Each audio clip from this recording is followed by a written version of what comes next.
Welcome to the Faculty Multimedia Center's quick tutorial on how to use the Insta360 mobile app. This app lets you wirelessly control your camera from your smartphone, which is especially helpful when you want a clearer view of what you're filming without standing right next to the camera. An iPhone sits on a smartphone stand next to an Insta360 X2 camera. We move toward the phone screen, showing the Insta360 mobile app open with a preview of the camera's field of view. Keep in mind, the Insta360 mobile app is a unified application that can be used with any of the Insta360 cameras, but the interfaces may differ depending on your particular camera model. 3 screen recordings appear simultaneously, each labeled with its corresponding camera model. The X2 and X4 look most similar, while the X3 excludes icons for color, field of view, video resolution, and exposure. Let's start by downloading and opening the app on your smartphone. The speaker taps the Install button next to the Insta360 mobile app in the Apple App Store on an iPhone. Once installed, turn on your Insta360 camera.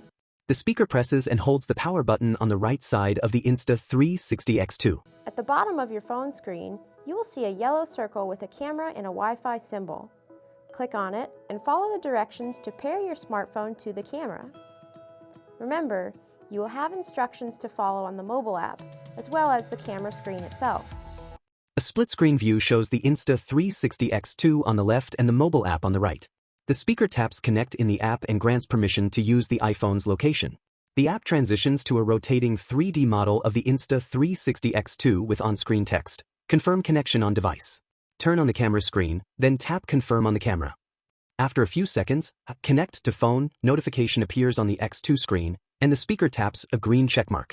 The mobile app then prompts the user to join the Insta360 Wi-Fi network. The number of steps depends on whether the devices have been connected before. Once the camera is connected, you should see a yellow button with a camera symbol on it at the bottom center of your screen. This will take you to your camera view. The speaker taps the yellow camera icon. The screen transitions to a live view of the production studio. Here you can change the camera settings to your preference. Along the bottom of the screen, you can typically switch between your shooting modes. You'll always have photo and video, along with other options depending on your camera model. We zoom in on shooting modes: photo, video, time-lapse, active HDR, and time shift. You are welcome to explore all the options, but for this tutorial we are sticking with video mode. Just above those options, you'll typically find an album icon and the record button. You may also see a timer and the exposure settings.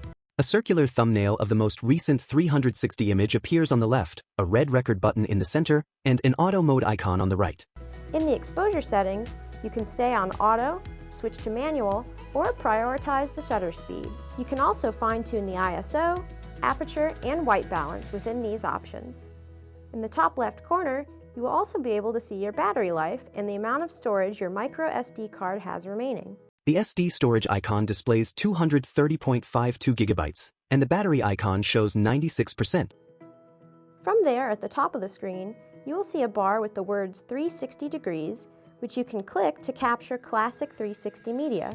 At the top of the screen, options include 360-degree, single lens, and Instapano. The 360-degree option is selected, and the preview pans right across the studio. If you click right next to it, on single lens, you will be able to capture media using one of the 2 lenses on the camera, making it a 180-degree image in one direction. The single lens option is selected, transitioning to a wide, fixed perspective of the studio. Depending on your camera model, you may also have some additional options for adjusting colors, field of view, file formats, aspect ratios, and frame rates for videos. The color menu shows standard, vivid, and LOG. The field of view menu shows ultra-wide, wide, and linear. The video format menu shows 1440p and 1080p resolution, 30 and 50 frames per second, and 16:9 or 9:16 aspect ratios. Once you have your camera set up the way you want, find a location to film and try it out. Place your camera on a tripod, position yourself within the environment, and tap the record button in the app. You can hide or tuck away in another room to not be seen in the shot. The speaker opens the mini tripod legs attached to the Insta360 X2. The app previews a 360 shot of the Faculty Multimedia Center lobby as the speaker presses record. The speaker exits through a door and closes it. The focus shifts from the door to the Insta360 X2 on the tripod. Just don't stray too far so you're not out of range.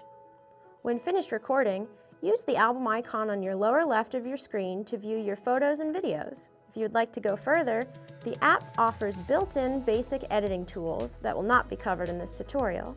With the album open in the app, an edit icon appears in the bottom right corner. If you would like to download media onto your phone or store it in long-term in the mobile app, press and hold onto the media file. We zoom in on a video in the album. The preview highlights, and a drop-down menu appears with Download, Export to Phone, Favorite, and Delete. Select Download to save it in the app, or select Export to Phone. Beware that it will take up a lot of storage on your mobile device, so we recommend transferring the media assets from the micro SD card as normal to your laptop or desktop computer. The speaker ejects a micro SD card from the X2's battery compartment. With that, you are ready to get started using the Insta360 mobile app on your smartphone. If you need help on how to set up an Insta360 camera, you can check out the videos linked below. If you would like additional assistance, please visit the Faculty Multimedia Center or email us at fmc@ucf.edu. The FMC logo animates on screen with text. Thanks for watching. A URL appears, https://cdl.ucf.edu/support/FMC. A QR code below links to the FMC website.